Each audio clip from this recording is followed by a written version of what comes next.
5.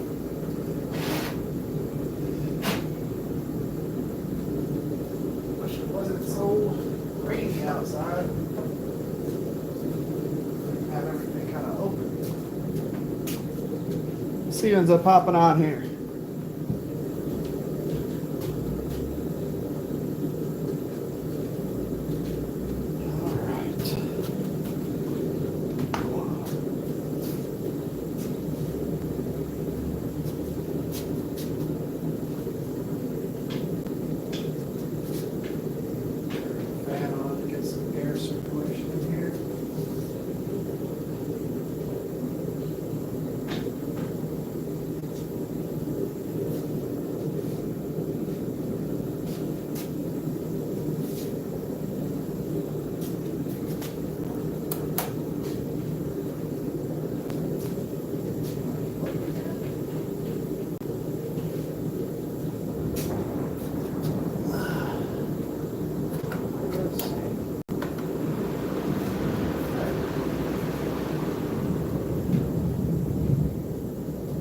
Fan on to kind of get some circulation going. What's going on?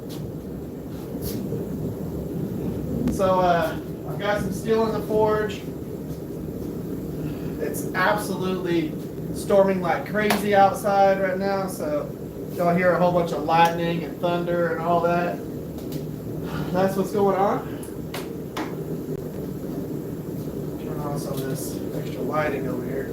So yeah, it's a town north of me is like flooded right now.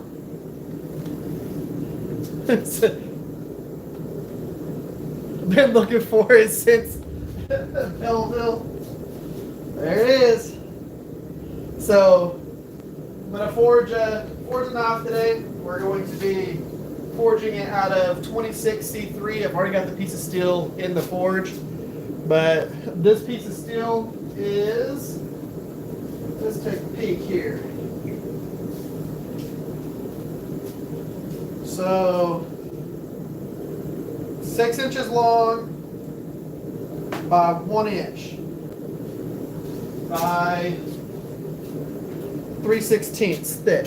So 6 inches long by 1 inch wide by 3/16 inch thick. What I'm going to be doing, I've got a piece of it in the forge right now. My goal is to make a kind of like a steak knife, but it's going to be kind of chef knife inspired, but not chef knife size, but it's going to have that profile. So what I'm going to try and do is, one of my goals after Blade Show and at the Atlanta Blade Show is to make a couple of sets of these, where I'm going to do medium-sized chef knife, a larger chef knife, and then 4 steak knives, and I'm going to sell it as a set. So this is going to be the practice run for the actual steak knife size version of the thing. So I'm going to grab I know which tongs I want to use. Use the dog head. I'm going to use the cross peen, straight peen. Of course, I'm going to end up using the wonderful auto body hammer, and I'll probably end up using my 2 Basterds turning hammer and then my ball peen. So I always take those and put them to the side because I don't want to, have to go in between the rack. I know that kind of doesn't make sense to some people, but it does to me. So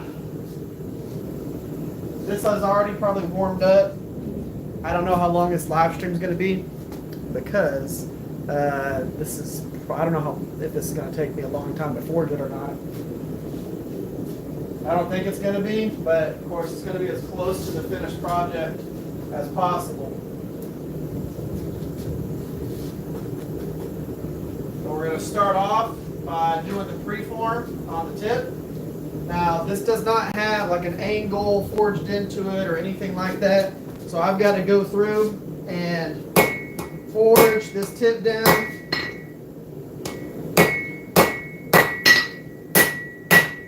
And all I'm doing is just forging in behind the tip, and I'm going to bring that down.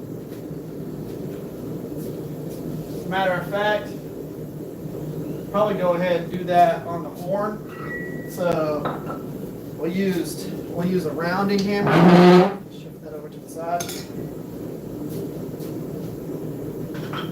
Now I'm going to be doing a video series on my hammers and all that stuff. I'm going to do one dedicated to rounding hammer, dedicated to cross peen, straight peen, dedicated to the different hammers to show how and why I use them in the shop.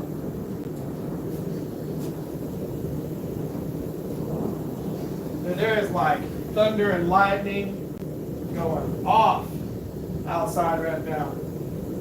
I don't think y'all can probably hear it, but if I opened up the windows, y'all would definitely be able to hear it. I'm also going to show y'all how I changed the shop.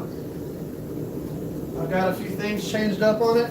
So round side of the rounding hammer on the board.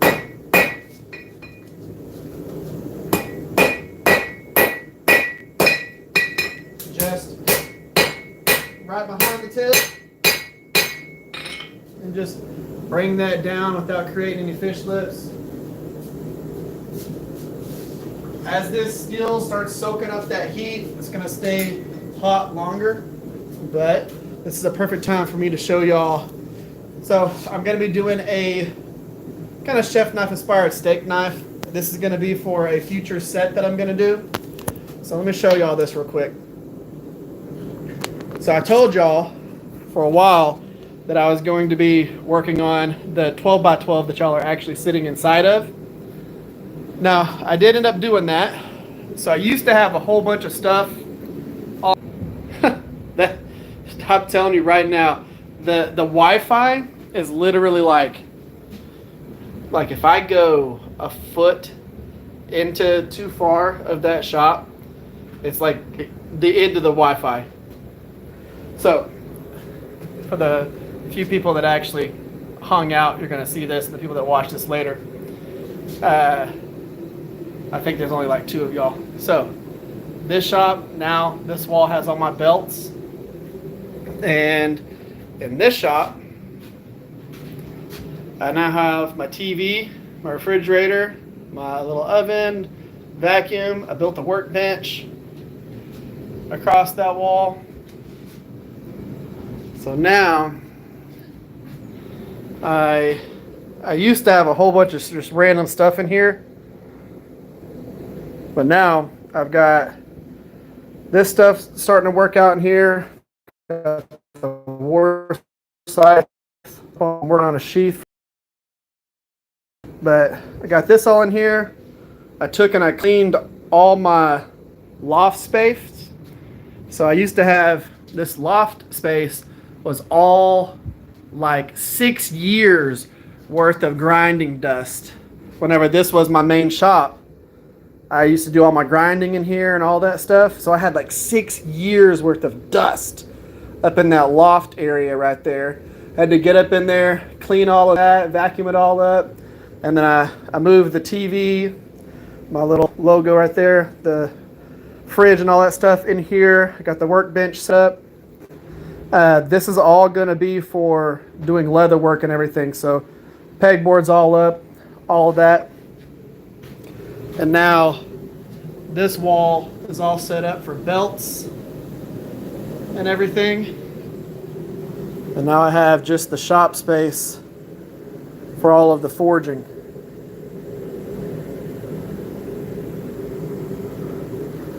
So we were able to get all of that going, and I'll continue to work on the other shop space and get it exactly how I want it to be. It's going to take a little bit to have it fully set up.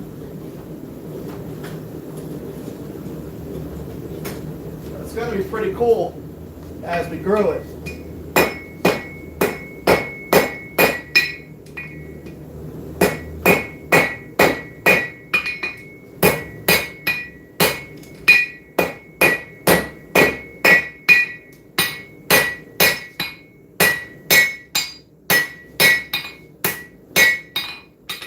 Okay, heat that back up, and it'll be on this next round. I'll forge that section all the way down to a tip.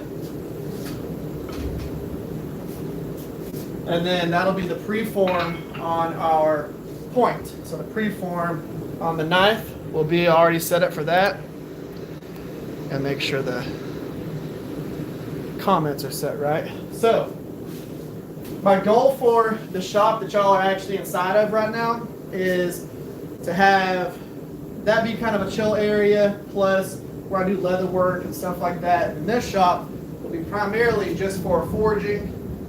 And then I'm adding on outside this doorway right here to be the area where I do all the grinding. All right, so now I'll be able to take this all the way down to a tip from where it's at right there.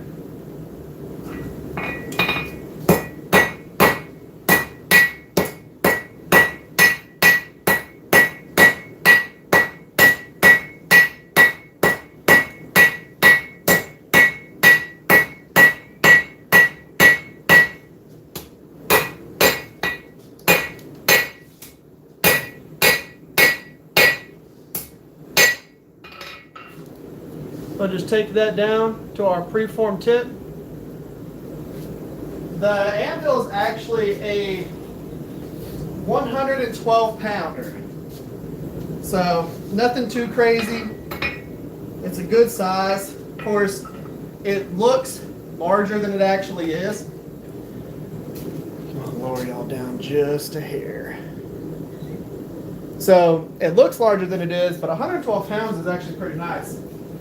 Compared to my 170 pound.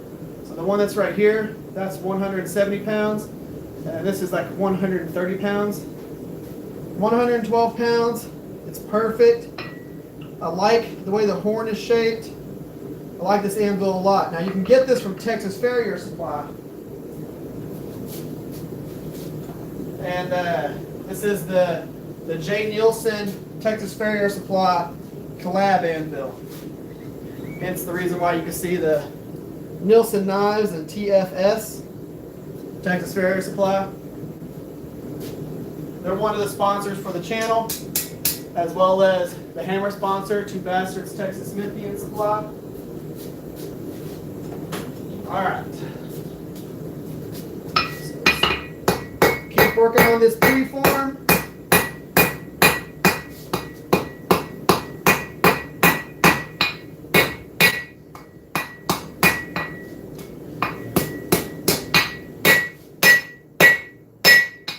Out a little bit.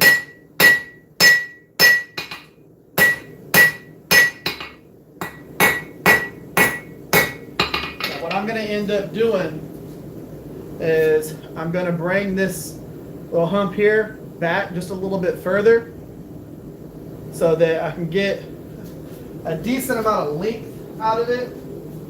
And basically what this steak knife profile is based on is one of these. Now, of course, we're starting with a lot less material than this, so we're not going to get a full-blown like chef's knife out of this, but the profile is going to be based on something about like this. And that's what we're going to be working on today. Now, of course, like I said, this is a smaller billet to start off with, but I'm going to get a lot of size out of this little piece of steel.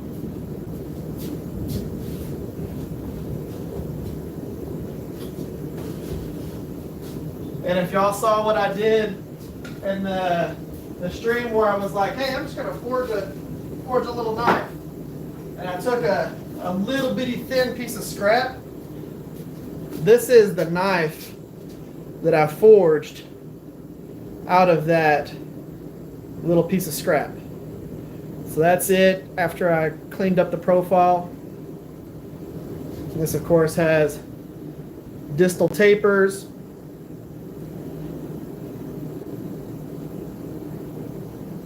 And that was forged out of that little bitty thin piece of steel. And And we were able to get a full-size knife out of it.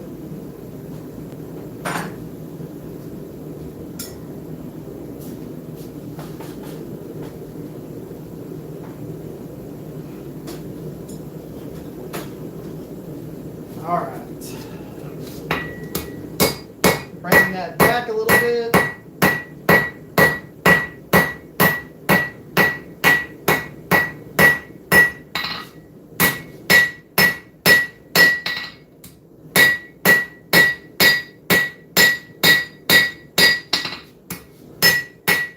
All right, so what I'm going to do now is I'm going to figure out how much material I need for the tang, and I'm going to mark that. And because I don't have a ton of material to work with here, we're going to use about, I'm going to say about 2 3/4, almost 3 inches of this. So we're going to put our notch right here. And the whole reason behind putting the notch in it right now is so that whenever I get ready to start forging the tang, all I got to do is heat it up, come over to the anvil, go to the notch, start forging.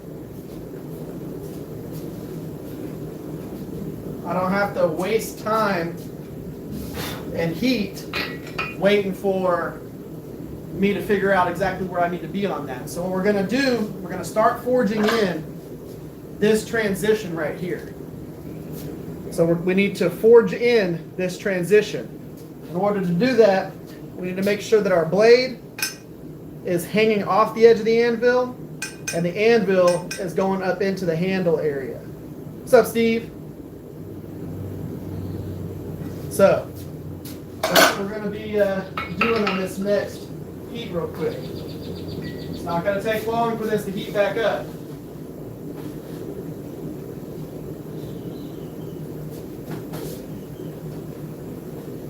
The whole point behind doing what we're doing right now is so that we have the preforms in their spot.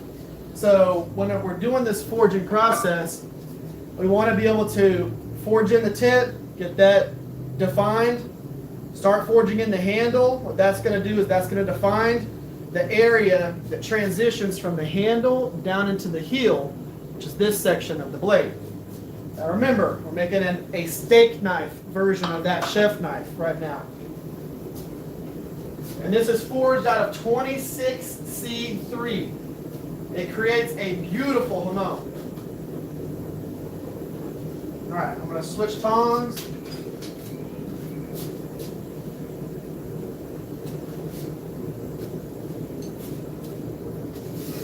Put that little notch right on the edge.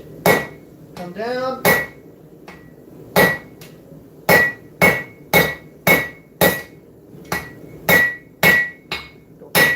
Back on the flats.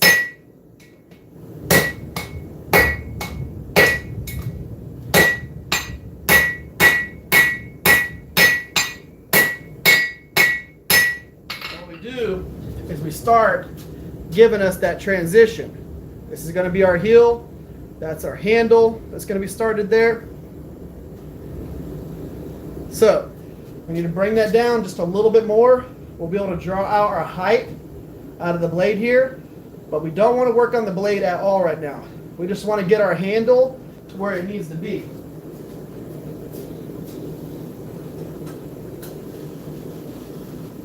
So just like you hear me say pretty often, we need to we need to work on the specific sections of the blade that we're trying to, I guess, work on at that point, finish at that point. So when we're working on the handle, we don't worry about what's happening to the blade. When we're working on the blade, we don't worry about what's happening to the handle. We're just getting those sections to a certain point, going to the next step, going to the next step, going to the next step. You're not going to sit there and try and finish this whole entire blade the entire time you're working on it.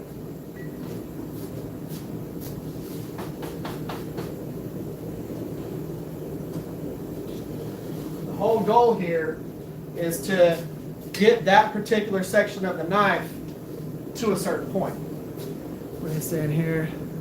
What steel is that? Sorry, I know you just said it. So 26C3 is, if you look it up, it's a type of razor steel. People use it for razors. It's nice because it has a higher corrosion resistance, and people use them for chef's knives and things like that. But they create a beautiful hammer.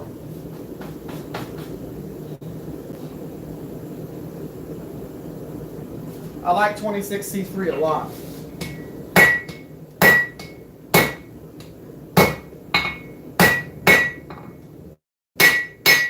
Using the Two Basterds dog head hammer.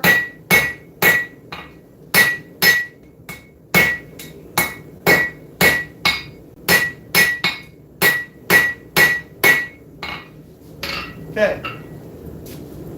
So now you can see our transition, heel, handle. Our next step is to shrink down the end of the handle over here. So what I'm going to do on this next heat is I'm going to do the same thing that I did whenever I was forging in the tip. I'm going to bring that tang over to the horn, and I'm going to crunch it down just behind the end. So if this was the end of that steel, I'm going to be forging back here. What that does is it pinches here and turns the end kind of into a mushroom, so you don't end up with fish lips. If I'm forging on just the corners, what happens is the piece that the hammer touches and the piece that the anvil touches, those extend out or grow faster than the center. And what happens is you get a fish lip, you get a little Pac-Man style mouth on the end of there. And then you got to end up grinding that away. I don't want to have any of that. So I'm going to go on to the horn with the Two Basterds with the Two Basterds rounding hammer. Go on the horn here, use the round side and the horn. Forge just behind that tip. And I want to show you what I'm talking about. You see how it mushroomed out, how it went out this way? If you go in and you forge in just on the corners, it's going to do the opposite of that. But what I'm doing is I'm hammering behind, and it's pushing that center steel out as opposed to the edges.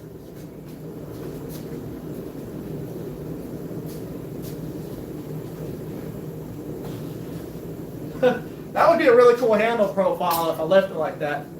But yeah, so I get a lot of people who ask, you know, how you get to maximize your steel. Well, the least amount that you have to grind off of it, the more amount of steel stays into the actual blade. So whenever you think about how you can forge to move the material in the right direction, so you're not having to grind it away later, makes your life a lot easier. So now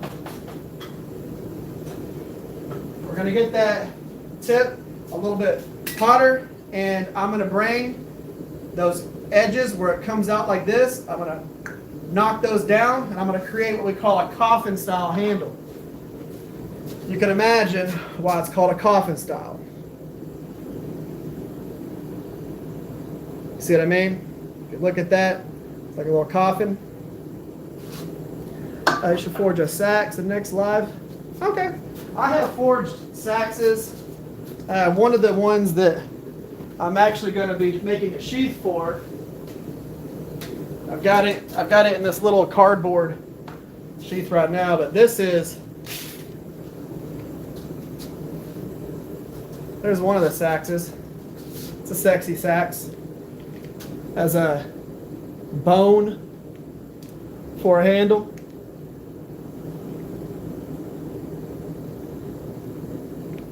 The guard there is 120-year-old wrought iron from a wagon wheel.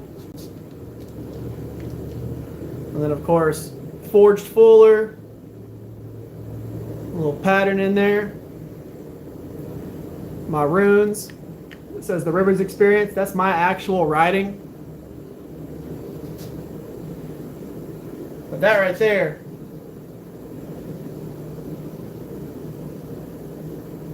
I'm making a sheath for this to where it actually is mounted on the back right there.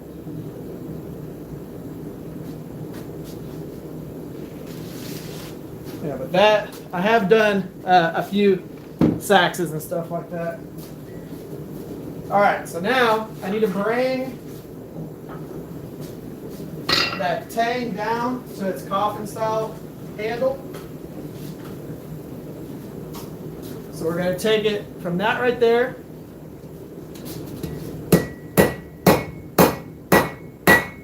Punch it straight down.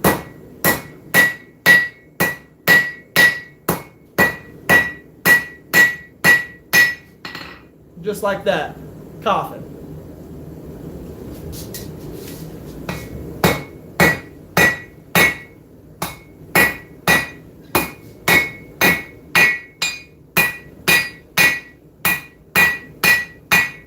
We'll heat it back up. Refine the profile just a little bit, but you can see what I'm going for there. This is the initial version of it.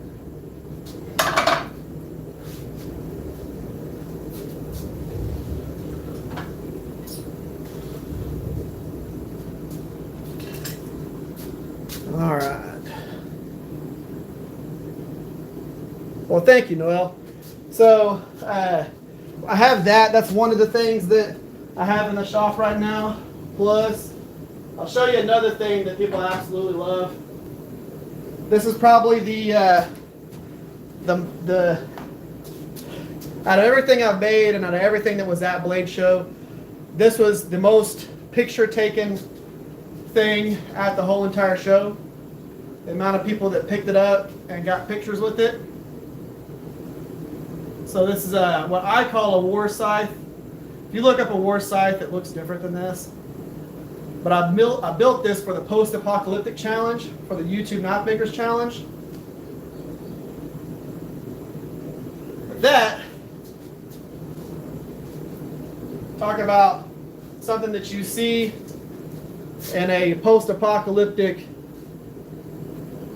video game. The handle turned out absolutely awesome. So what I wanted to do was make something that was absolutely post-apocalyptic. You know, something that if you saw it in a video game, you would go, that's the thing that I want to be carrying whenever I'm walking around. But yeah, like I said, that's probably the number one thing that had pictures taken with it at the whole entire show at Blade, Texas. And I'll have it at Blade Atlanta this year in June as well. And I haven't exactly done a Zulu spear, but I'll show you the spear that I have done.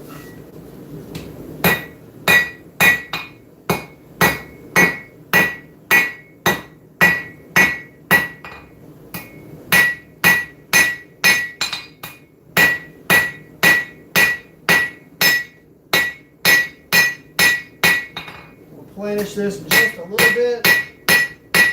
This will have a distal taper on it, so the handle's actually pretty small right now, but that's going to get quite a bit larger as I start forging in the distal. I'm going to do a little bit of the distal taper before I switch back to the blade, just because I want to squish down that 3/16. I don't want this blade to be 3/16. I want it to be about 1/8 of an inch thick. So I need to get the Tang pinched down a little bit, kind of also in the ricasso area. I'm not going to pinch the ricasso area just yet because I want to pinch that while I'm drawing out height. You'll see that as we go. So can you forge titanium? That is a nightmare. How many years do you have forging? About 4. But to give you an idea of how much forging I've done, I have forged a lot. A lot. I do a thing called the Dragon Forge experience where we forge about 90, well, I'll say 90, about 90 on a low weekend and 100 on a bigger. This right here is one of the spears that I did. This is a full Tang spear, and of course it actually has the spear forged into it. So there's a medial ridge right there.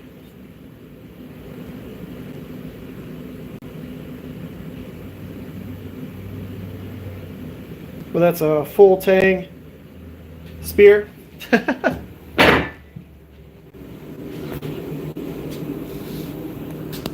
Might have to stop moving the camera around because my Wi-Fi is like, you need to stop messing around. So let's move the anvil back over. But yeah, I've done a few spears and things like that. So in order to do this distal taper, I'm going to use my 2 Bastards fat peen and flat hammer.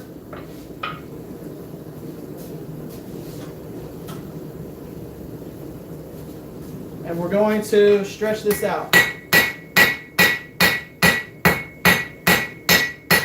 Stretch it out and do the distal at the same time.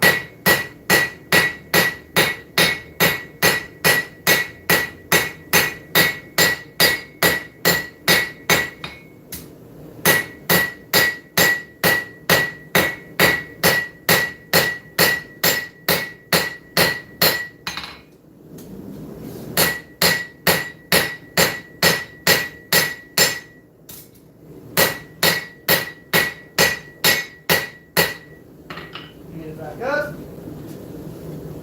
So if you don't know what a distal taper is, it is, I'll grab one of these. So if you look at this blade right here, how thick it is here versus how thin it is here, that's a distal taper. It slowly tapers out to the tip. Now this knife is of course a fossil Damascus. It's a chef's knife that's made out of fossil Damascus steel. You can see there's this light color is powdered steel. The darker colors are chunks of Damascus that were inside a canister. But that's a fossil Damascus chef knife.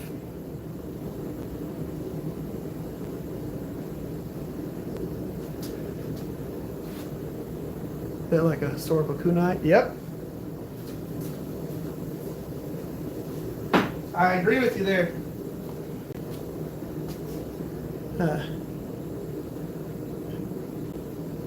Rather do that than landscaping. I could imagine. See, my main job is I work for Pepsi. Doing the whole Pepsi thing.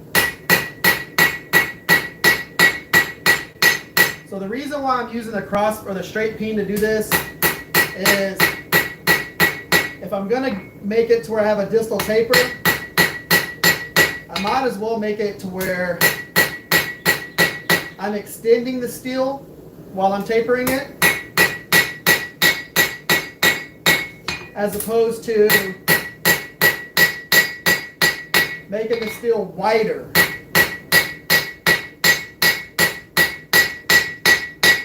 And I'll tell you what I mean by that. So whenever you're looking at this, all the dents go all the way across here. So what that's doing is I'm thinning it down and tapering it and extending the length. Okay? Yes, Pepsi does pay the bill so that you can watch this.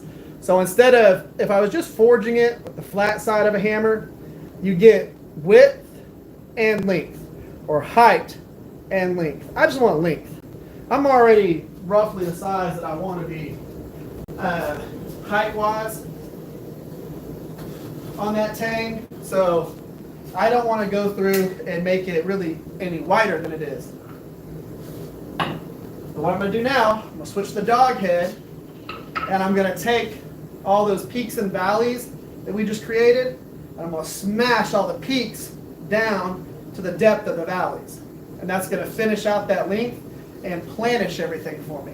Now, because we're started off with a piece of steel that was this size, only 6 inches long by 1 inch tall by 3/16 of an inch thick, and we want to get a full size like steak knife out of it, but a chef's inspired steak knife.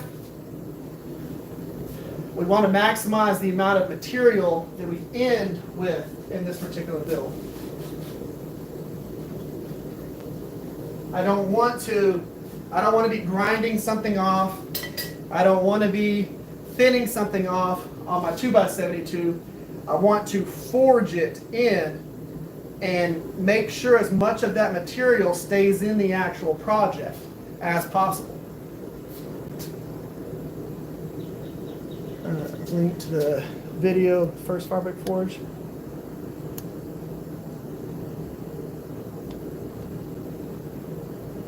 Left chef knife, awesome.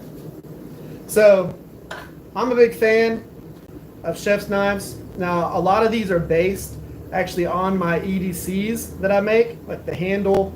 Everybody kept picking up my EDCs like they were a chef's knife, and I was like, I'm gonna try that handle on a chef's knife. And now I've made a few of them. This one right here, this is actually a pretty large chef knife based on that design. If you're wondering what I'm talking about, pretty large, that's from my fingertip up to almost my elbow.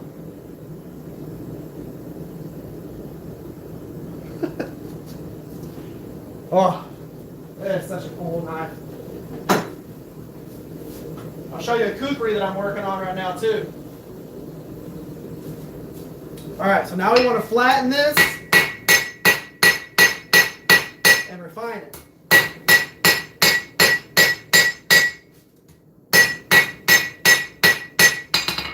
We'll refine the profile. Make sure we're keeping that kind of coffin style handle.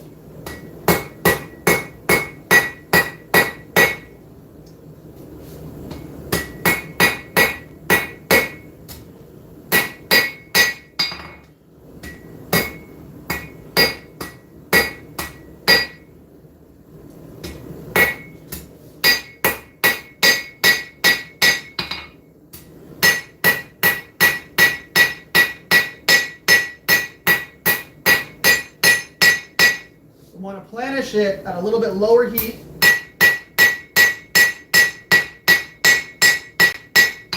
That way we're smoothing and we're not putting big dents into it.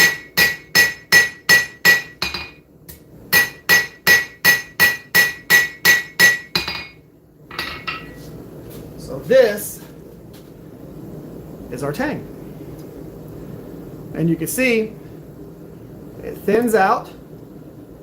Goes from thick to thinner, smooth, and it has the profile we want. Now at the end I might pull that down just a little bit more to accentuate that coffin style handle, but right now that's about 85-90% done. So now I can just focus on the blade part. Now, for the blade part, we need to get height and a little bit of length. We don't need to get a ton of length. We're going to get some of that length by default whenever we're forging the distal into the actual blade itself. So what I'm going to do is I'm going to use my 2 Bastards cross peen, straight peen. Now, what you get with this, with a cross peen, the way that this works on a knife is the cross peen comes in and gives you height. So as you're forging with this one, you get height. When you're forging with the straight peen, you get length. Height, length. Okay? Because I need to work on both of those things with this particular project. That's what I'm going to use. Of the mountains, we'll take care of the correct. What blade are you most proud of? So if you look up on my channel, you don't have to do it right now. Look up the Fantasy Challenge or World of Warcraft knife on mine. It's most likely the Rivers Experience, World of Warcraft. That is probably my favorite build that I've ever made, because I had a lot of work that went into it. I did dragon scales down the spine of it and all that. It is one of the most wicked things. It's got a bone handle. It's ridiculous. This one right here is another one that I'm working on right now that I'm really excited to finish. So this is an integral bolster kukri, fully forged. So the bevels are fully forged into it.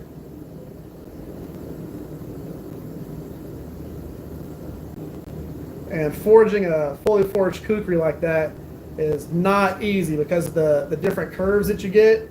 And with it being an integral bolster coming all the way out to 3/8 of an inch right there. Actually, it's probably about closer to almost half an inch. That one's going to be awesome. I've got a bunch of projects that I absolutely love, but the challenge builds are some of my favorite things. The Viking sacks that I did that I showed y'all a minute ago, love that one. But that World of Warcraft knife is just something else. All right, so now we're going to work on height. So I need to come in here with the cross peen and go all the way down the blade and get myself some height.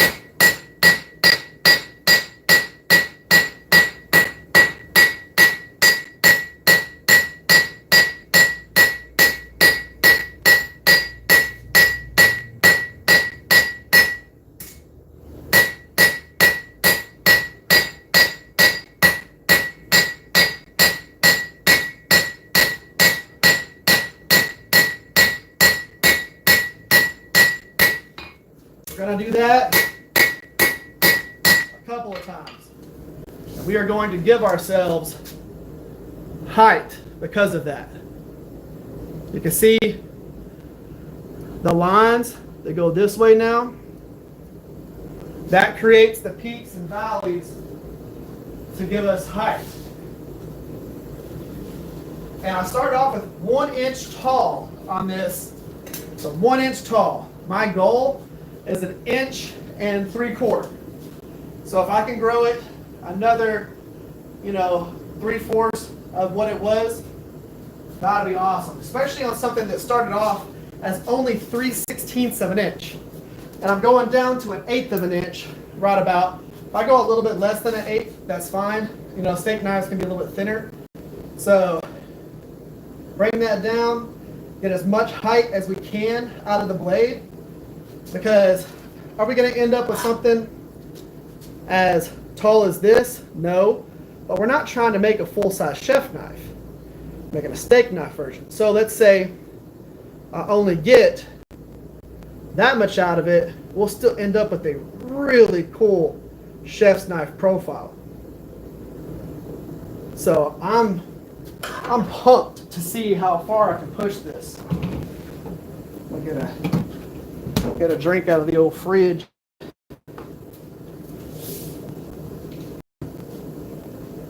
It's hot in here because I can't open the doors.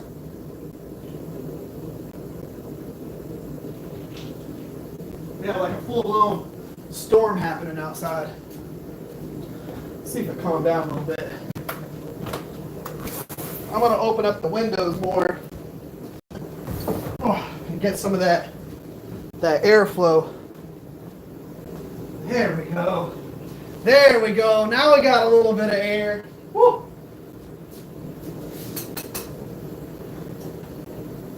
All right, let's get some more height out of this.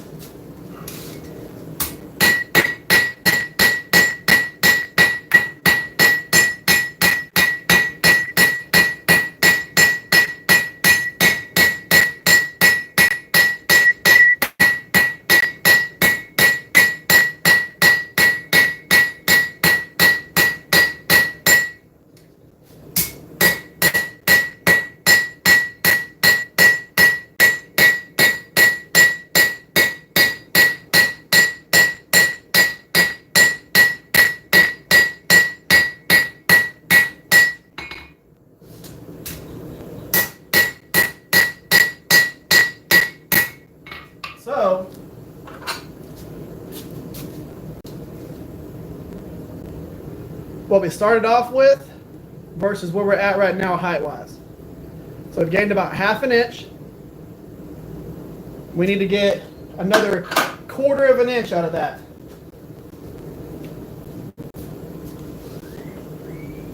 So we're going to heat it back up. We're going to bring it down some more. Now the whole point behind this is what I can do is I can always make the blade thinner and then make the tang thinner to match the blade. So I'm not worried about what's happening to the handle. I'm not worried about if I'm going thinner than the handle, any of that. Because I only did the handle about 80-85%. I still have time to go in and bring it down. What's up, Coulter? How you doing? So, big fan for like 2 years. Heck yeah. But yeah, that's definitely my favorite knife. Oh, I want some of this air from the other shop. I'm gonna move my fan so that it's actually pulling that air from the 12x12 down into the hot shop.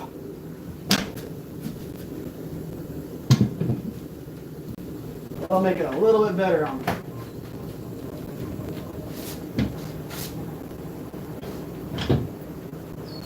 There we go. Oh, that's so much better. We're getting there. All right, let's get some more height out of this thing.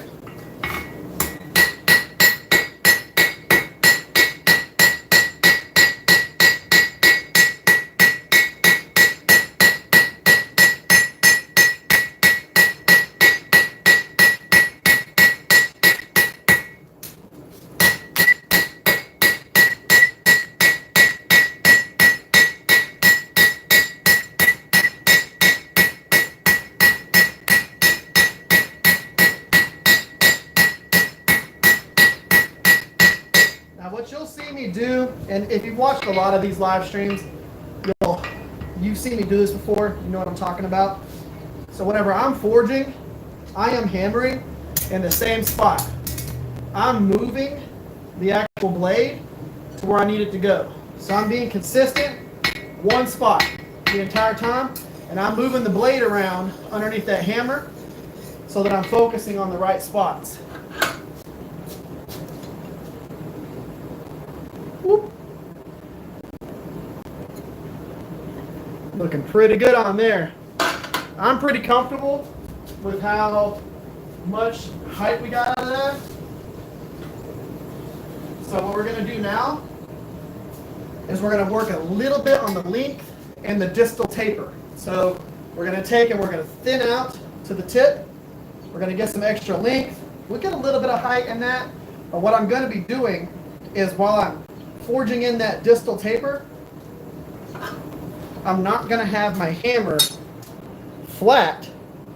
I'm going to have it kind of at an angle, because what I'm going to do is I'm going to be pinching the edge as I pinch it through to the tip.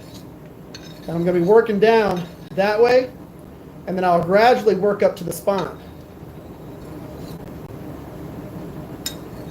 You know what I mean? I'm doing pretty good. I wouldn't say I'm living the dream, but I'm pretty close to it. You know what I mean? Whenever I get to do all of this stuff full time again, then I'll be happy.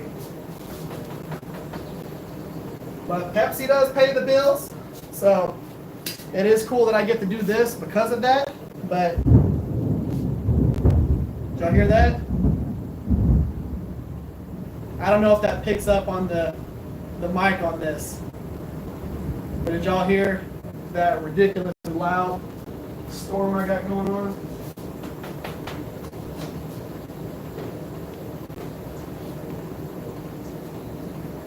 All right.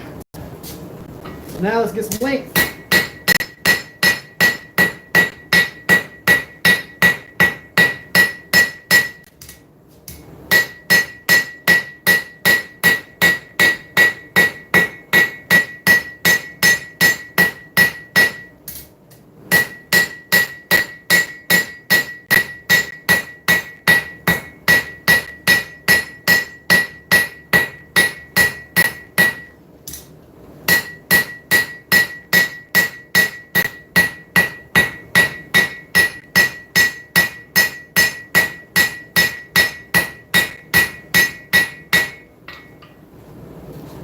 As you can see here, now our lines go this way as opposed to this way. We're going to pull out that length. You can see we're already getting to the chef's knife version, or the steak knife version of this knife.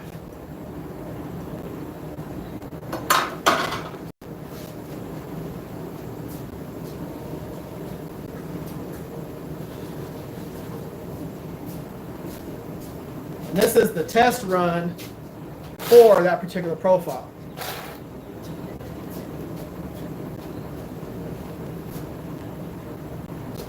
Let's see here.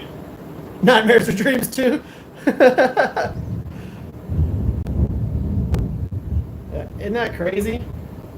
And yes, the storms do help cool down the shop. Now, that's as long as it's storming and the rain is going away from my windows, because my windows are up right now. But yeah, it's nice in here right now for the most part. It's probably about 85 degrees in the shop. Can't beat that. That is absolutely amazing temperature.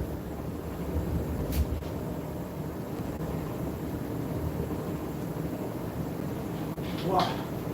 Mouth's getting dry. I gotta make sure I stay hydrated. Okay, so what we're gonna do here, same process. We're going to get just a hair warmer, and then we're going to keep extending out. Now, because I did the preform on here, the preform profile, as I stretch it out, it's going to keep with this nice shape that we want. If I was using a rounding hammer right now, it would adjust all the sides. I'll explain that in a second.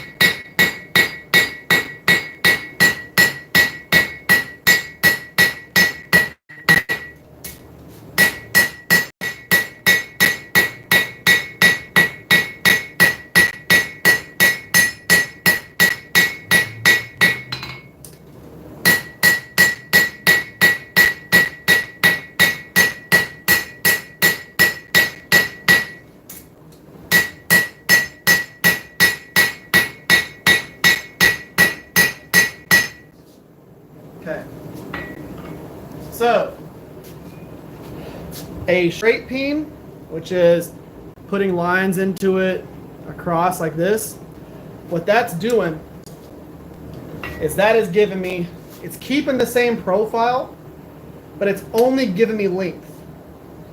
If I was to switch to a rounding hammer like this, that has a round side and a flat side, whenever you hammer with this, it makes the whole profile larger. It gives you length and it gives you height.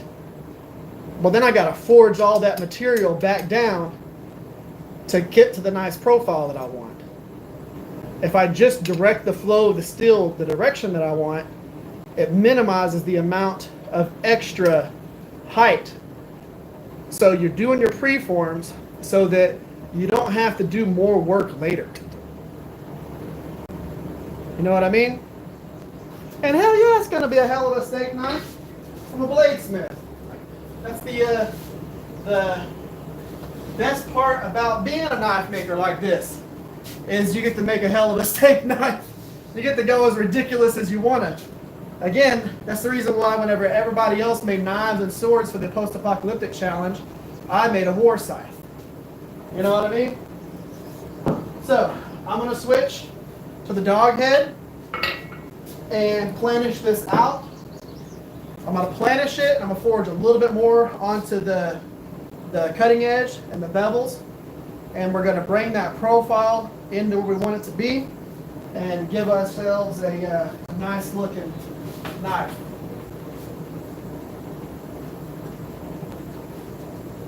I want to get it nice and warm in there. I was wondering how much this, or how long this propane was going to last. So I've got another bottle down here because I've done the last few live streams on that one bottle, plus the other projects that I forged. But yeah, it's been pretty good, and we should finish out this live stream with using that bottle. I'm pumped about that. A lot of people ask me how long these bottles last me, and it really just depends on how much work I'm doing.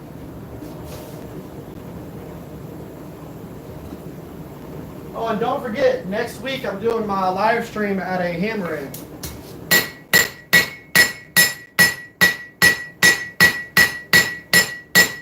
We're not trying to go crazy right now.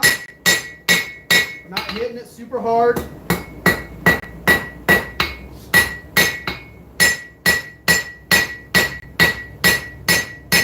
We're just planishing it back down in.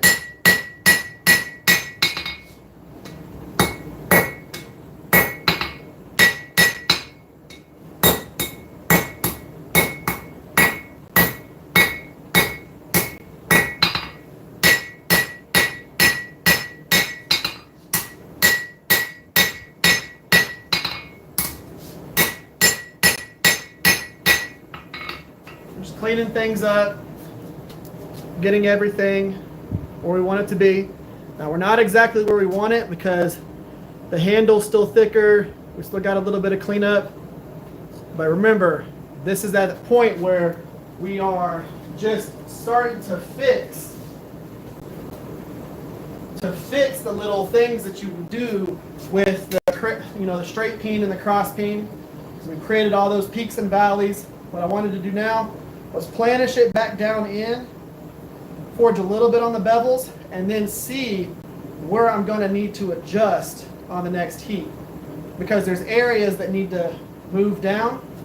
Like right now, on that profile, I've got a little bit of a hump right here from doing the forging process right here. So I need to move that material down into the blade instead of grinding it. I need to thin out the handle right here, because we thinned out that blade. So now I need to thin out the handle to get to that point. Have you ever forged? Have you in there? No, I have not. Pepsi guy, stepdad, merchandiser, 7-Up, 17 years. Yeah, I'm a merchandiser.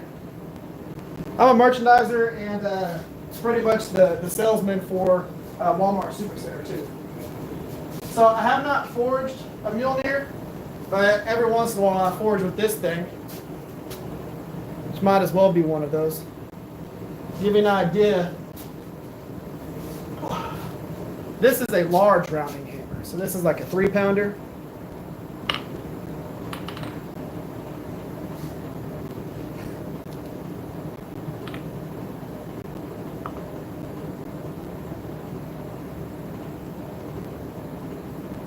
That's 7 pounds. And I swing that one-handed. Well, no, I've even got a better representation of it. Daddy? So this is a sledgehammer.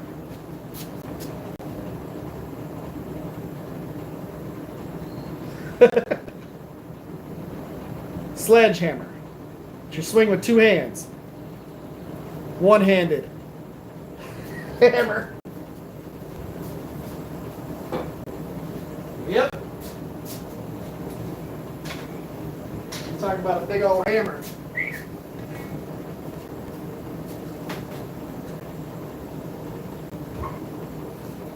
All right.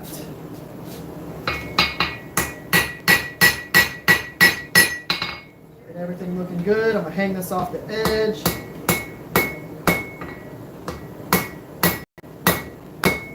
And I just want to forge that pump down into it. Hello, wife of mine. It's toastier in here than it is outside. I bet it is.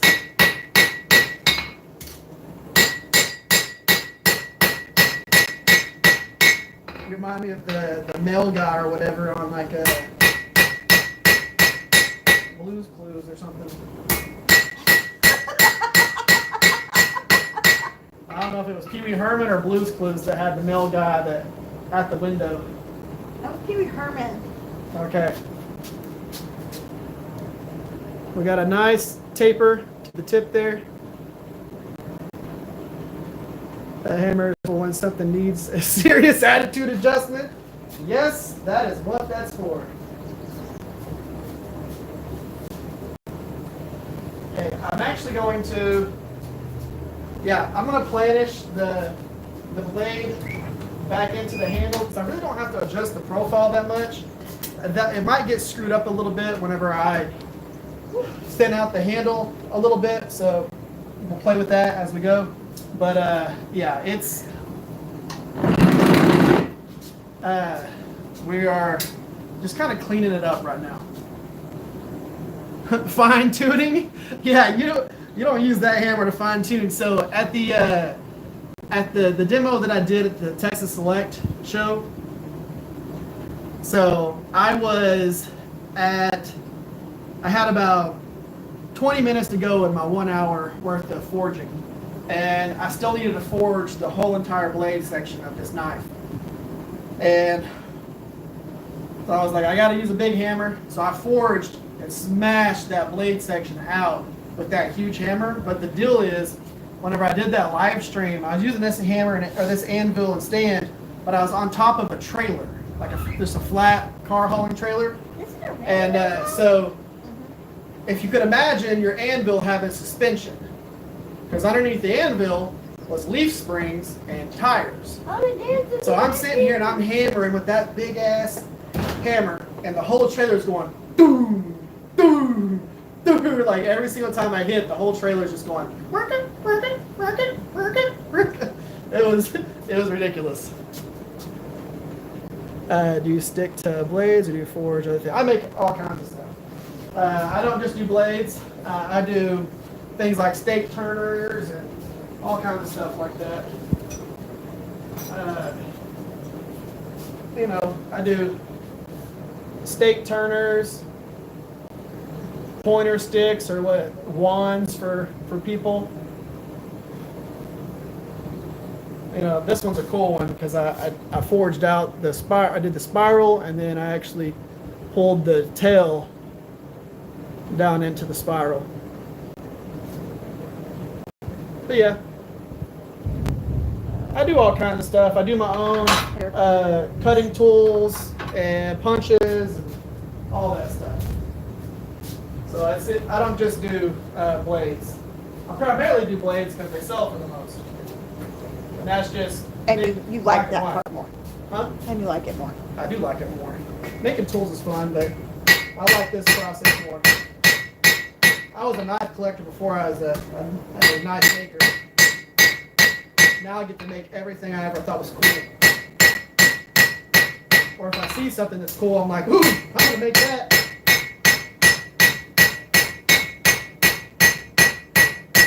And now I put my own twist on them. And you thin out this Tang a little bit so that it matches the thickness of the ripasso. I'll explain that here in just a second. I don't have a ton of heat in this because I'm not trying to move a bunch of material. I'm just trying to compress it down.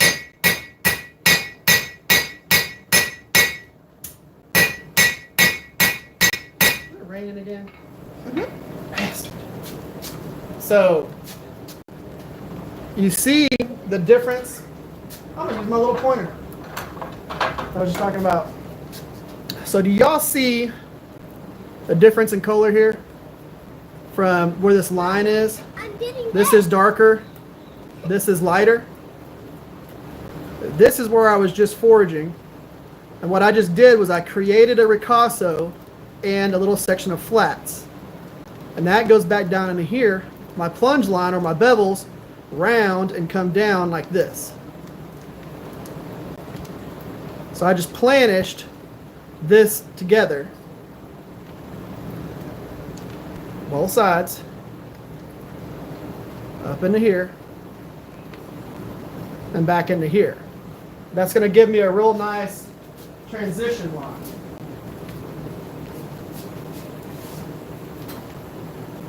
Heat that back up. I'm going to run down the blade with one little planishing round, and then I'm going to grab it from the blade side, and I'm going to take it and planish the Tang down. From South Africa. Yes, I'm from America, yes. Glad to have you here, Waldo. Sorry, my wife stepped in between the Wi-Fi and the phone, and the Wi-Fi was like, not okay with that.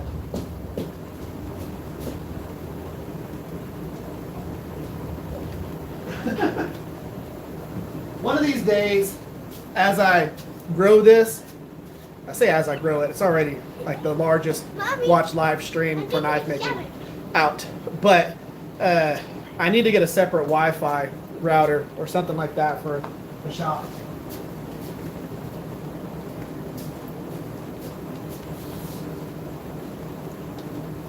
Okay, so we're going to use the auto body hammer, which is this guy right here, auto body hammer. Had that for 26 years.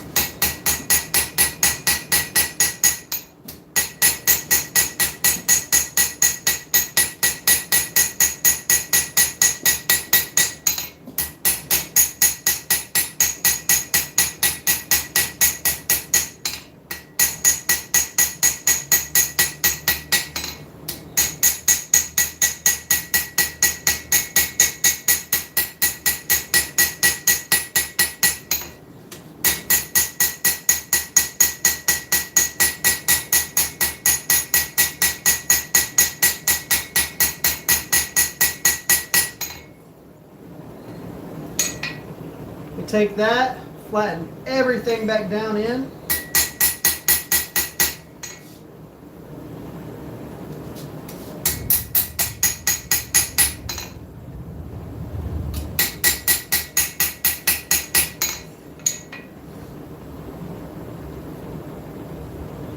Now we can grab it from the blade side and finish out the Tang. I just want to give you all an idea of where we're at right now. Not even an idea. I'm going to show you where we're at right now.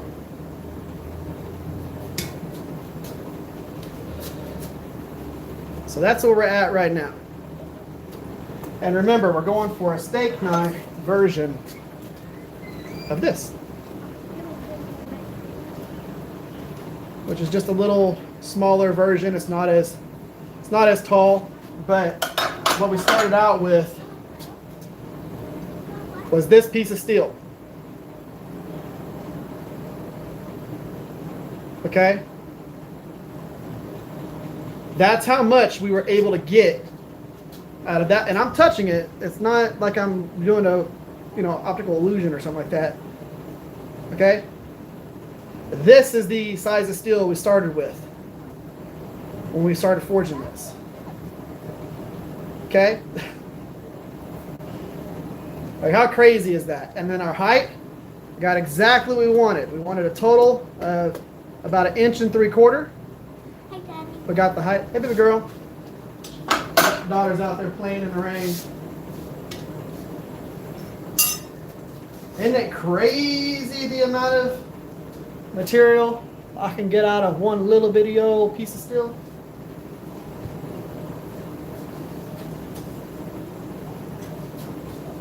So we're going to put it back in there. We're going to go ahead and clean up the profile of the Tang a little bit, planish it a little bit, call it good.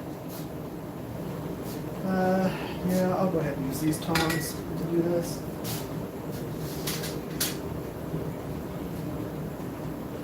So the whole point behind doing these live streams and doing this particular process is because a lot of knife making that you see on YouTube videos, a lot of the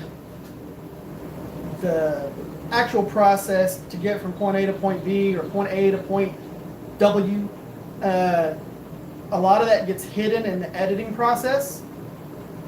So as we're doing, how old am I? I'm 40. So as we are doing this process, as we are filming it and doing all that stuff, we edit a lot of the process out. And what y'all get is kind of like a highlight reel of knife making. So as I'm doing this, I want y'all to see what hammers I'm using. I want y'all to see what parts of the anvil I'm using so that you can actually learn from the process and not just watch something that is super flashy. Plus, hopefully y'all think I have at least a little bit of an interesting personality. But I like being a teacher and doing this process so that people can see the knife making in its entirety. So now we're just going to clean up the profile of the Tang. Still using my little bitty old auto body hammer. I don't need to do big adjustments here. Although if I wanted to, I could.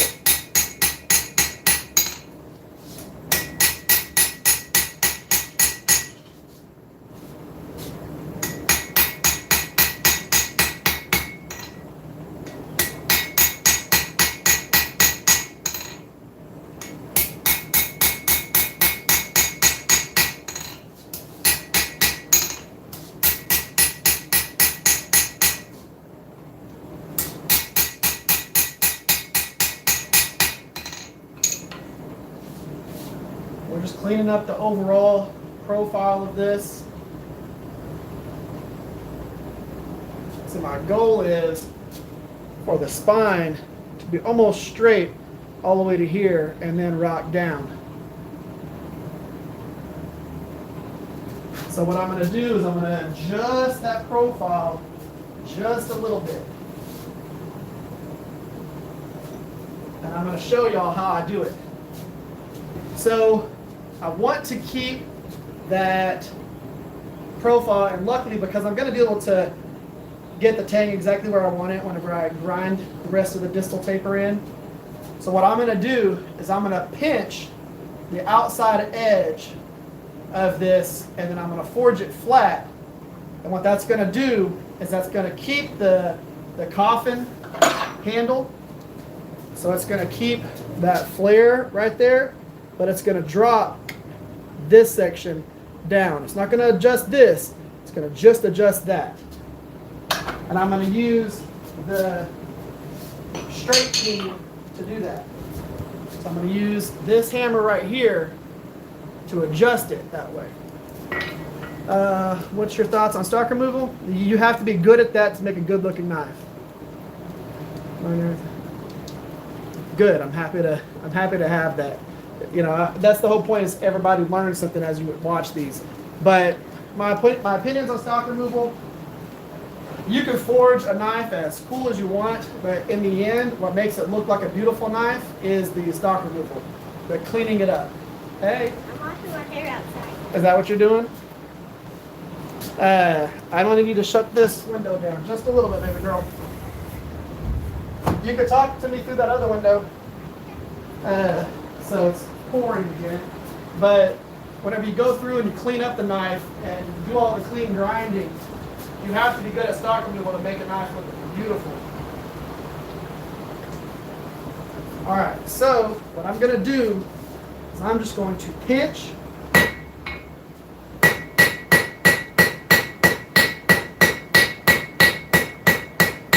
the back side of this.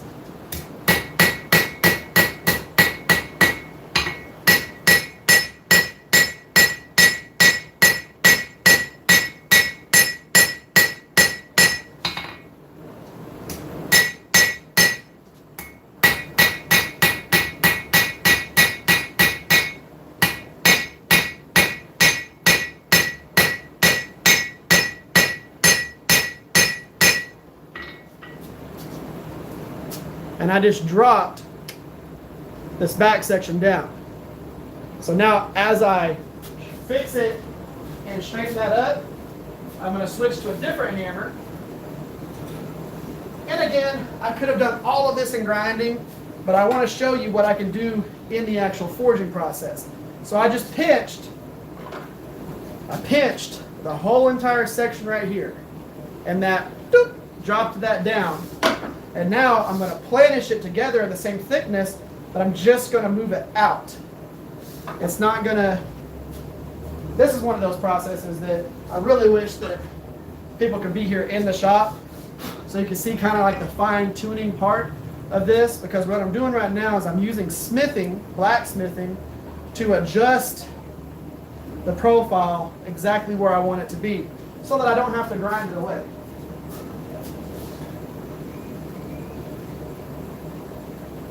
So now I'm going to use my 2 Bastards turning hammer. It's a farrier's hammer. I'm going to use the round side.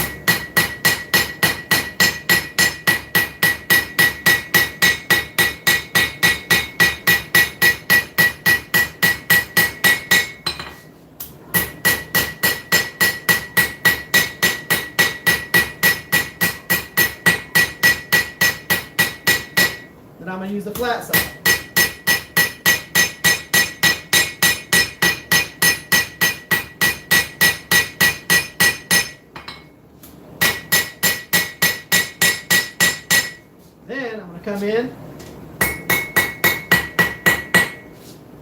Flatten it out.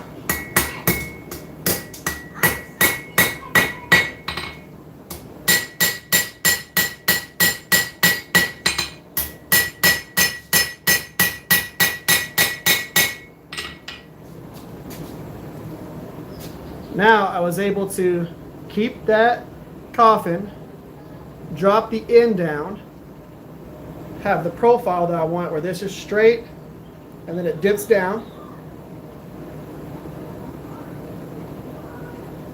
So now I just need to planish that out with the auto body again.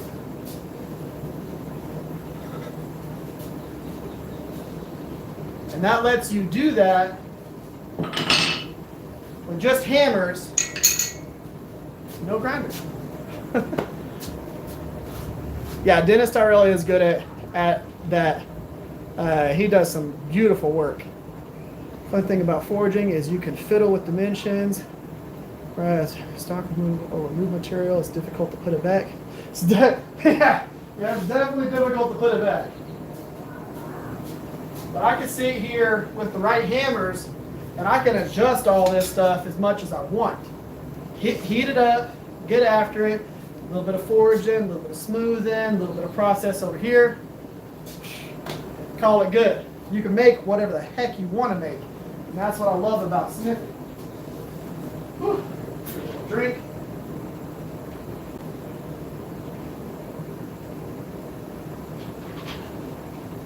Whew.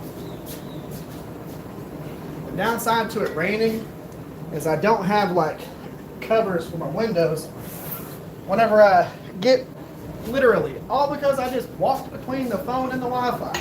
Planishing hammer or auto body hammer. Luckily y'all didn't miss anything.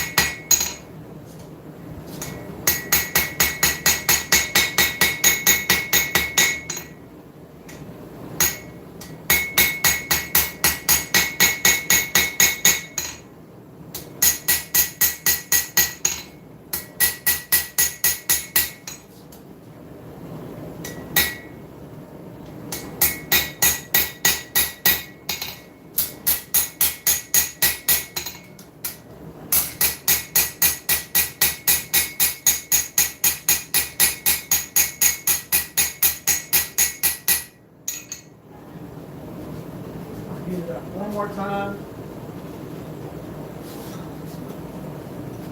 And then we should be able to just smooth it out, call it done. Now, I'm going to be real with y'all. Whenever I am forging like this, I could have stopped, you know, a while back and just ground everything smooth. But because I'm doing this brute to forge or forge to finish, you can only grind so much material away before you screw up the forged finish. So you have to get it as close to what it's going to be as possible so that you keep that forged texture on there. And while I'm doing this, I do a lot of planishing, a lot of smoothing and things like that because I want that to be as clean as possible. And I'm going to show y'all something here. Some of y'all probably saw this on the last one, but that right there, those bevels are forged.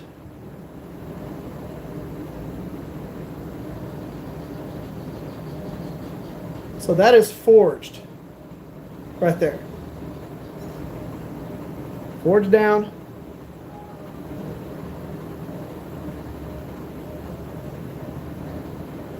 Okay.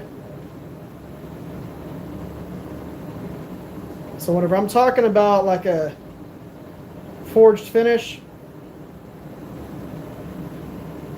you can see little bitty divots in that. Those are like a thou deep.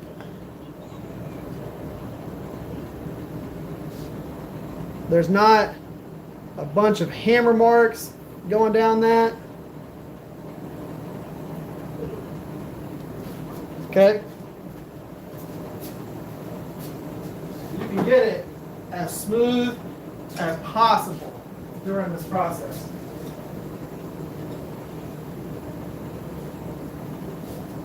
Okay, we need that to cool down just a hair.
Tang is looking good.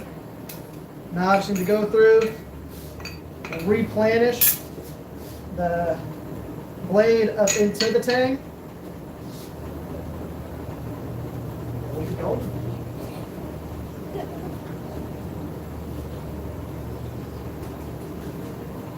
So we always want to do kind of the blade last. That way we can pull it up into the tang. Have everything flat.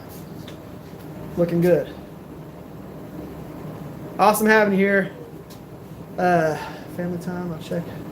Yeah, definitely do that. And then, let's see here.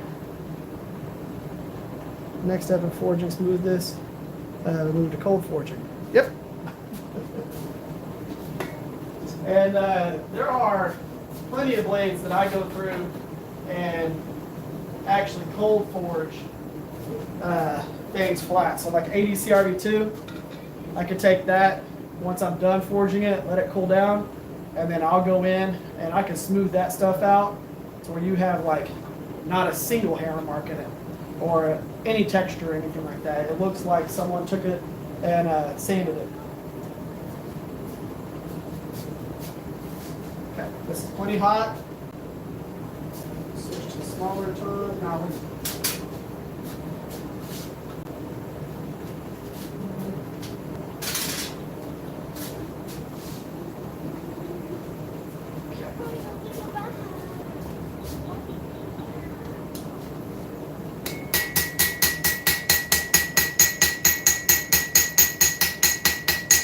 not want it super hot whenever you're doing this particular process.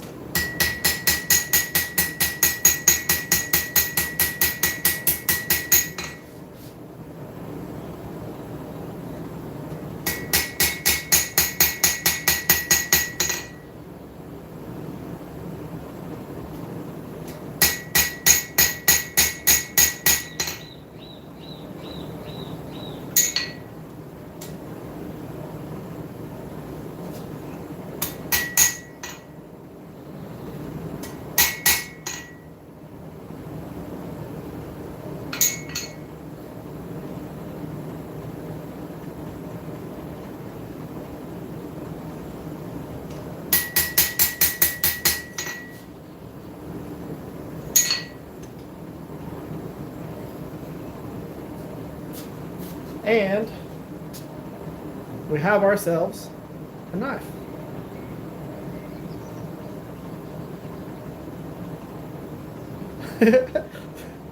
I was being a smart ads.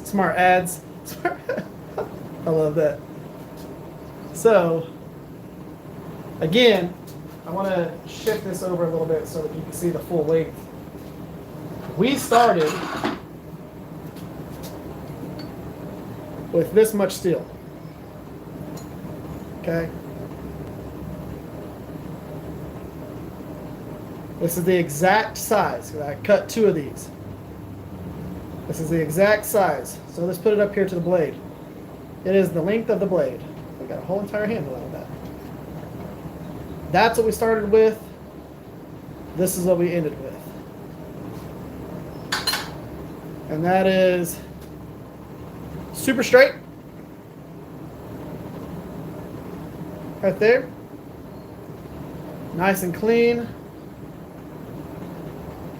You can see where the bevels and the flats are.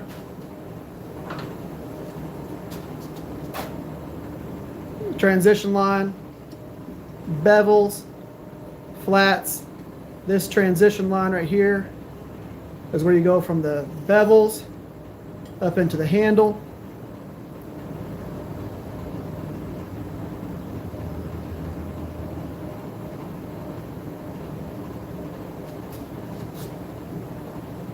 Can't really beat that, can you? Especially because I just beat the heck out of it. So, no, you can't beat it. Well, you could probably beat it more than that. But we have that kind of coffin handle where it flares out to here, flares out to there, and then comes back down. That is going to be an epic steak knife. Now, I'm going to end up making a few sets of these. And then my goal is at a few of the shows, I'm going to bring a actual cooking knife set or a chef knife set, and there'll be steak knives like this. Could you imagine cutting a steak with this thing? So steak knives like this, and then I'm gonna have, to give you an idea, so that's one of those. This is an actual chef. It's gonna have slightly different handle length, and then this is the bigger one. So of course,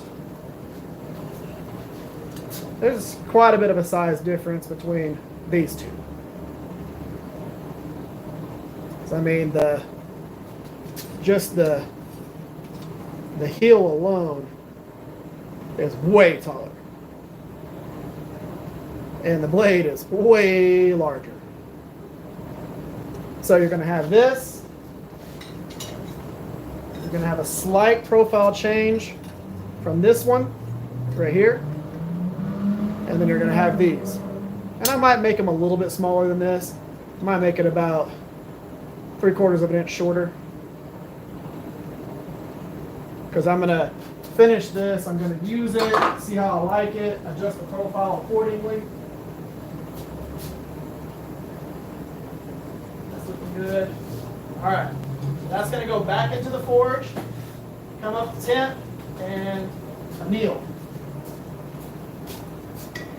But yeah, I mean, the way I'm looking at it, I see people do knife sets and stuff like that.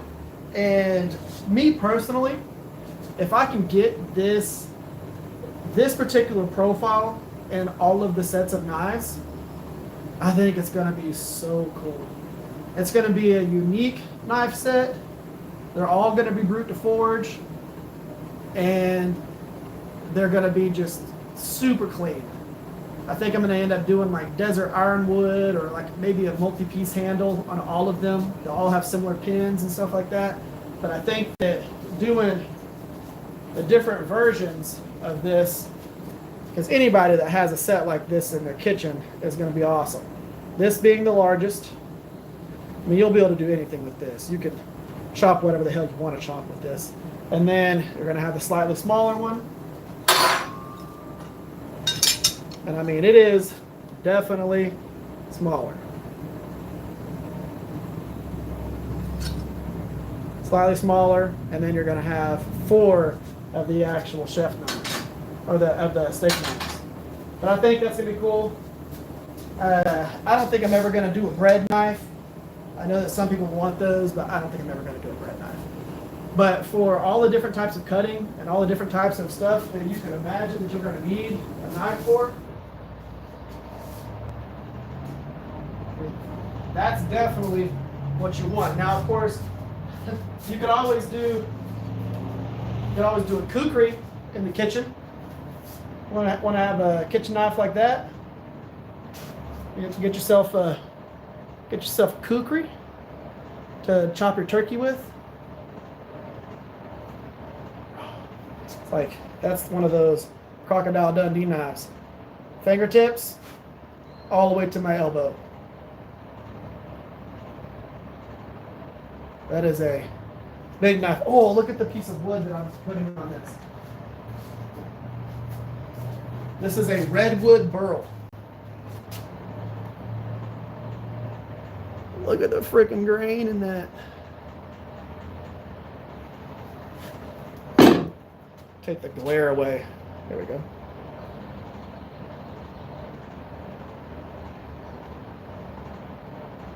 That is the piece of wood that I'm using for this. The grain in that is wild. Yeah, that's a redwood burl. So that is what's going to be, this is going to be on the handle for that. And then I've got some smaller knives that I'm going to be doing. I'll eventually have a set of these too. These are like little petty knives. Most of them will be Damascus. And they're little hidden Tang knives. And then I'm also about to start working on my first folder. So I'm gonna do probably like a liner lock folder or something like that. So that's one of my next projects after Blade Show. You know, once I get past Blade Show, it's going to be a lot simpler process, a lot easier time. One of the things that I can't wait is, again, to take this dang thing to Blade Show Atlanta.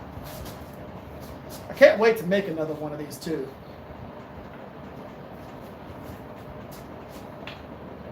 I want to make a sheath or something, a holder, where they actually go on your back, like that. Because if I could do two of them, I mean, it's definitely dangerous because, you know, having that sticking out over there. Of course, I have a cover for it, but having two of those back there, you can imagine dual wielding these. And I'll tell you, it's light enough to where if you want to swing it with one hand, I guess if you're me, you can do that. You can go two, but the number one comment that I got whenever people were taking this and taking pictures with it was how light it was. They were surprised at how light it is. And I mean, it's a 1/4 of an inch thick all the way down the spine. It is a full Tang, so it goes all the way through the handle. And it's a lot lighter than what most people think that it is. When they pick it up, they're like, oh, that's cool. But yeah, that right there, if I was in a post-apocalyptic game or something like that, and I was able to grab something, this is the thing I would grab.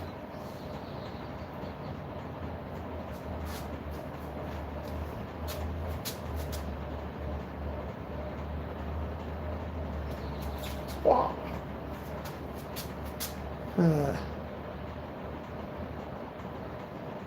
Yep. Yeah, it's going to be in Atlanta, this next one. So we already did Blade, Texas. I had it at the Blade, Texas show. I'm going to have it at the Blade Atlanta show. I've got a table there. My table is 9Q in the main hall. So if you want to come by and pick up some of these cool things, I am going to have that ridiculous kukri with the redwood burl handle on it. I'm going to have a few different projects there. I wish I was bringing the Viking sacks, but of course that sold, which I'm working on a sheath right now for it. And got a few other things that I want to take with me, but I can only finish so many projects. So what I'm working on right now is these chef knife style blades, because I've got a whole bunch of EDCs, and I want to be able to bring about 10 chef's knives with me and my style there, and different builds for different types of materials. I've got some 26C3, which of course are like this one right here. I've got some Damascus ones. I've got some 15 and 20 versions, and I'm going to be bringing those. Plus I've got some of the EDCs and camp knives that I've made over the past couple of years on the YouTube channel. Those are going to be there. So those are some YouTube builds that actually have videos dedicated to how they're built. those are going to be there, plus a bunch of these live stream builds will be there. So if you're going to be at Blade Atlanta, come by 9Q and pick these things up, look at them, check them out, buy them if you want to buy them. But again, for those people who are wondering what I used during this thing, of course, 2 Basterds hammers, all the hammers that I used, all 2 Basterds hammers, even my little auto body hammer that was rehandled by 2 Basterds. It used to have a fiberglass handle on it. And then the anvil, Texas Ferris Supply, and Jay Nielsen. Those are one of the channel sponsors. So if you don't know who Jay Nielsen is, he's a judge on Forged and Fire. And got to help them come up with this design, which is really cool. One of the best parts about this anvil, okay, there is a set screw on the side of the hardy hole. So whenever you put a hardy tool in here, you can actually set screw it in place. So set it for whatever height you want. So say you want this height, you're good.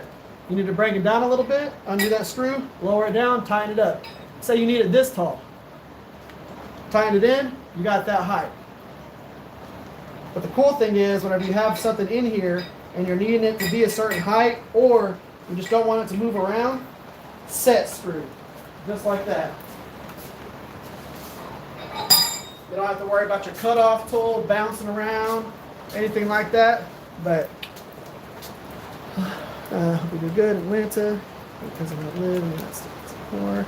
Puerto Rico, that's pretty cool. Good old Puerto Rico. So yeah, that's the Jay Nielsen and Texas Ferris Supply anvil. I'll be using this at almost all the demos or hammer-ins and things that I do. Next weekend, this coming up weekend, I will be doing a demo, not really a demo, but a Q&A and a talking about how to get on the social media, how to develop a YouTube channel, how to develop your social media presence as a knife maker or just a business in general so that you can grow your business through social media, what avenues to go to actually focus on so you're not screwing yourself over by putting a whole bunch of time into something that's not going to give you a good return on your investment or ROI. So, and it's not so much investing your money into it. The biggest thing you invest into your social media growth is your time.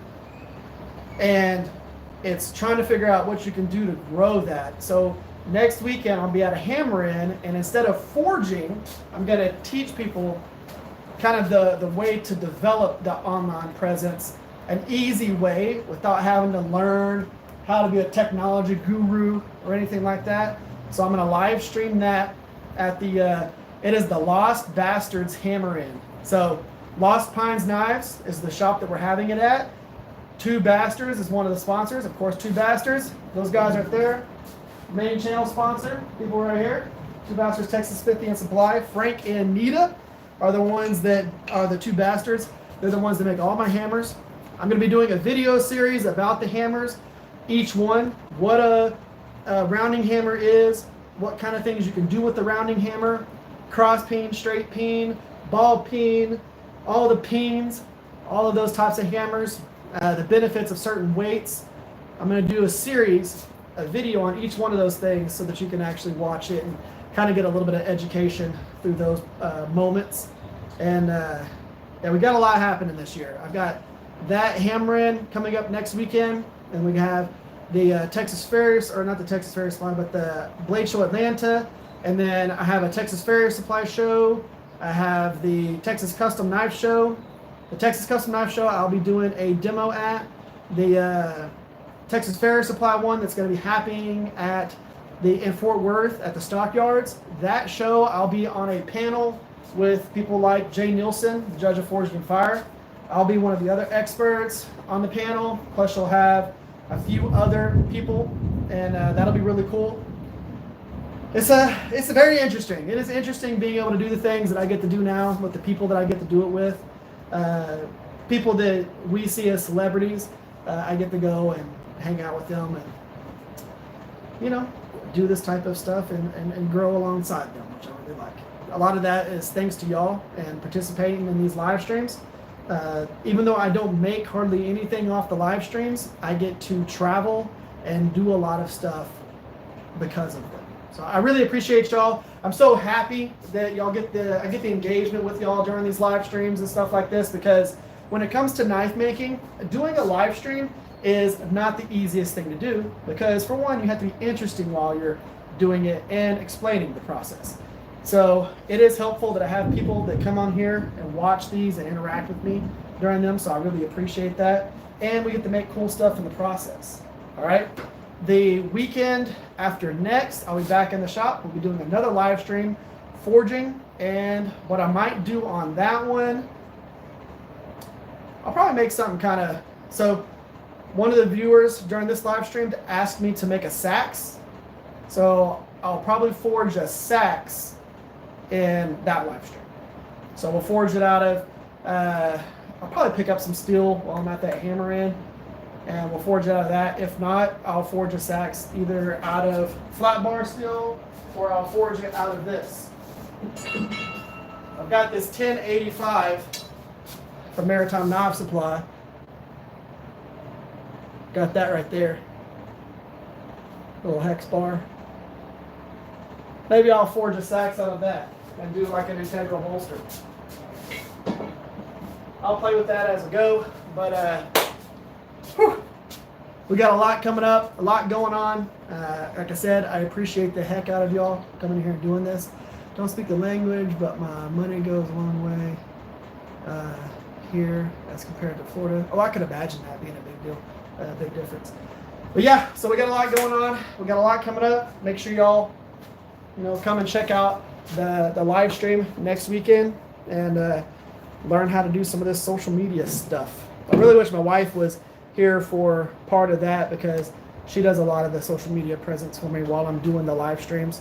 She comes in and she makes sure and shares things, explains stuff. So when you see the Rivers Experience talking on here, that's my wife talking on there. The nice thing about me doing this is luckily I have a spouse, a wife that actually participates in a lot of this, because most people who do YouTube, it's just them doing their own thing and they don't really get much help. So it's nice having a spouse or a boyfriend, girlfriend, or whatever it may be to help you do some of this stuff. I love that. Does Texas Knife Steel make it out there to the Hammer-In? I don't know if they're going to be there. I know they were at the Texas Select Show, but we'll see. I don't know exactly which vendors are actually going to be at the Lost Basterds Hammer-In, but it'll be nice to see if they're there. I know we're going to have a few vendors there for sure. I'm going to have my blades at the Two Bastards booth, so I'll have about 15 blades there that people want to buy or check out. They can. Doesn't make much sense for me to have a table there, but I am going to have my knives at the booth there. And yeah, he is a great dude. I got some steel from them at the Texas Select Show. Actually, the 15 and 20 that I've been using was from them. But yeah, we got a lot going on.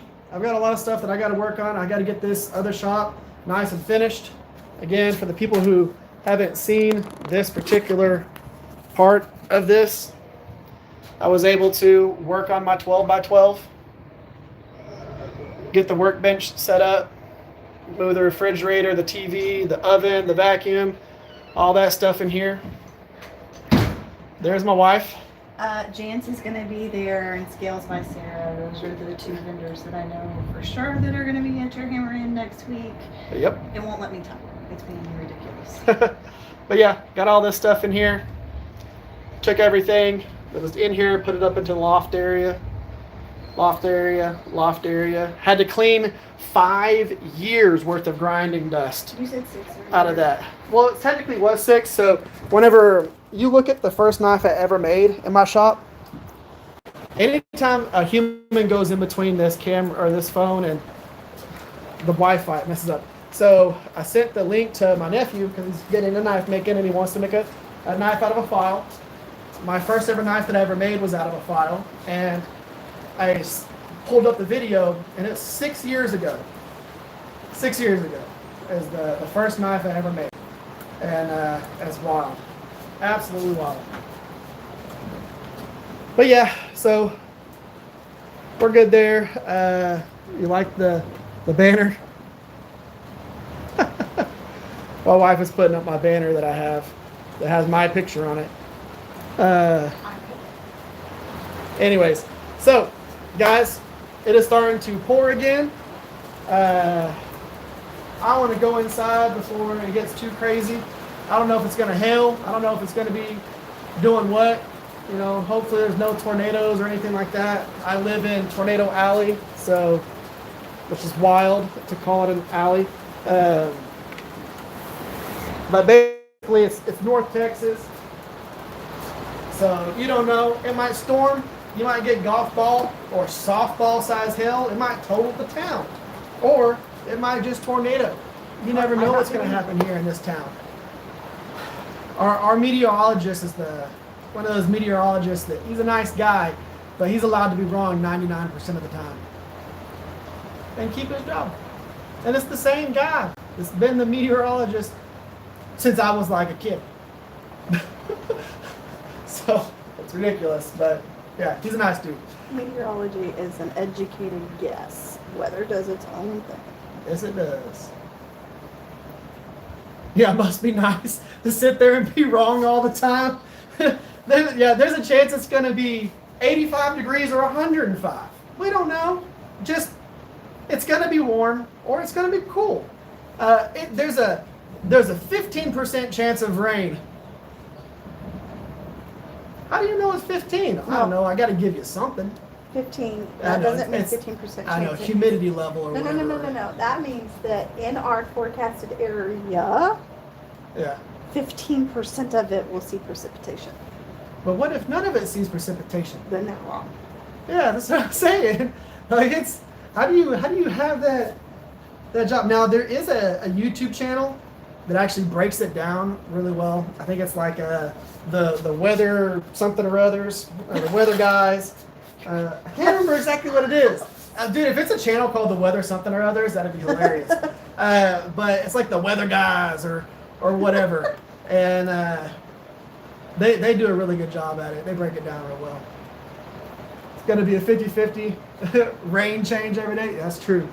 So because of where we're located, if you were looking at like a topographical map, you're coming across Kansas, flat, Oklahoma, flat. Now, right before you get to us, you have a little bit of hills that they call mountains.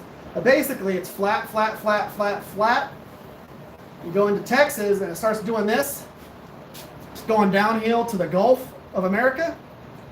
We are on this point. So as you hit us, it starts to fall off. So we get all the weather coming up from the Gulf, and we get all the weather coming across the plains. So we get like 45 mile per hour winds with 60 mile per hour gusts, and we get like tropical storms. So here is like, where do you want your tornadoes? Evidently, here. Where do you want your crazy hail all the time? Here. Where do you want your other storms? Here. And we get all of it. We get cold weather, hot weather. We get, if a hurricane's coming in across Texas, we catch the tail end of it.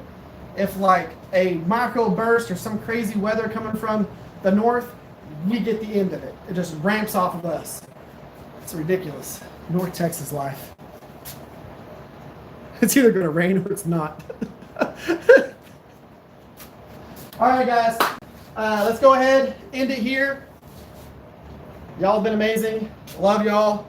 Thank y'all for being here, participating like I always say. And I will catch y'all on the next live stream, which will be next weekend at the Lost Basterds Hammer-In. A little later in the day. Yeah, a little later in the day, but y'all, it'll still happen. No, it's not going to be a little later. No, you're going to have gonna some be stuff. close. Your talking point is going to be later. So do y'all want me to show y'all, do y'all want me to stream pretty much all of it?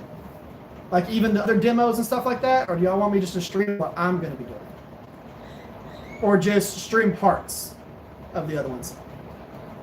I think what I'm going to do is probably stream most of it, but I'm going to stream parts of the other demos and stuff like that and do what I can so that y'all can see the other parts of it. That would be pretty cool. You'd enjoy the show too. I agree, and a lot of y'all probably are going to say the same thing. make a video.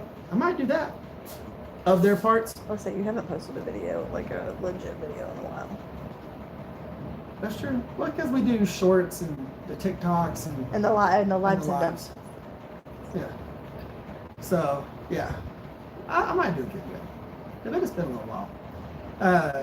I edited a video together for the O-Light review, and that was pretty simple, pretty easy. I always forget how simple it is to edit a video. But anyways, yeah, I'll do that. Guys, y'all have an amazing weekend, have an amazing week. I'll catch y'all next weekend. Make sure you're here. Make sure you check it out. Y'all guys, talk to y'all later. Bye.